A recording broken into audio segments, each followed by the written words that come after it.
morning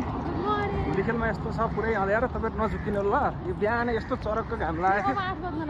अहिलेको 8 बज्न लागिसक्यो कति कति ठ्याक्कै टाइम हेर त 7 कति 46 घडीमा ट्याक्कै हेर न अनि त्यस पछाडि रनिङको चाहिँ कति टाइम लाग्छ 7:47 भयो अब हामी रनिङ गर्दैछौँ तिमी चाहिँ हिँड्छौ कि रनिङ गर्छौ म अब गाडी जहाँ भेटिन्छ त्यहाँसम्म हिँड्ने उताबाट गाडी आउँछ मिल्दै मिलेन अनि म रनिङ गर्न खोजेको मान्छेलाई नि मसँग साथी हिँड्यो मलाई वाक हुन्छ नि त वेट गरिराख्नु भन्दा ल रनिङ होइन त्यसो आज वाक मात्रै गर्छु है त वाक गरेर कति मिनटमा पुग्दो रहेछ स्पिडवाला वाक गर न वाक गरेर कति मिनटमा पुग्दो रहेछ स्माइल क्याफेबाट धुलीखेलबाट स्पेसली त्यस पछाडि म तपाईँलाई हाल्छु है त अपडेट घर पुगे पछाडि अर्को भिडियो यसमा एड हुन्छ हिमालयन होराइजनमा आइपुग्छ है वाक गर्दै गर्दै गर्दै आज वाकको मात्रै हुन्छ है वाकको मात्रै अब हेर्नुहोस् त आगन्तुक चाहिँ यहाँबाट 1.8 किलोमिटर रहेछ ल आगन्तुक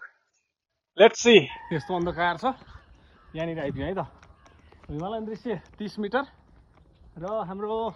आगन्तुक रिजोर्ट चाहिँ 1.4 किलोमिटर लवन्नी भिल्ला आइयो र यता चाहिँ माइलाई क्याफे आइसक्यो है त माइलाई क्याफे चाहिँ होटेलमा रूपान्तरण हुँदैछ छिट्टै मङ्सिरको टार्गेट छ है ओपनिङ गर्ने 2-3 मिनट बाँकी थियो मेरो चाहिँ साथी हाम्रो राजन न्युपाने सरले चाहिँ यहाँबाट बोलाउनु भयो हाम्रो टिमले चाहिँ कन्स्ट्रक्सन काम गरिरहेको छ तपस डिजाइन एन्ड कन्स्ट्रक्सन त्यसमा चाहिँ हाम्रो समीर मानन्दर सर सञ्जय साई सर र हाम्रो राजन न्युपाने सर चाहिँ अहिलेको यतातिरको मार्केट लिडर हुनुहुन्छ यो कन्स्ट्रक्सनमा एनी टाइम रिच आउट गर्नु होला है डिजाइन र कन्स्ट्रक्सन हो लेट्स सी है त यहाँभित्र आइसकेँ म कस्तो हुँदैछ कामहरू के हुँदैछ यहाँ ओहो यो सुपर स्ट्रक्चरको इन्टेरियरको पार्टहरूको धेरै सिद्धिसकेको छ कामहरू चाहिँ मङ्सिरमा ओपनिङको टार्गेट राखेर काम भइरहेको छ हाम्रो अब खोइ राजन सर माथि हो काम चाहिँ धमाधम भइरहेको छ अब हाम्रो राजन सरलाई नि भेट्दैछौँ राजन सर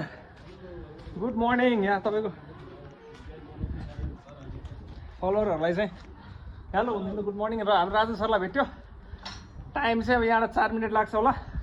यहाँनिर हाम्रो भिडियो एन्ड हुन्छ है त ओके बाई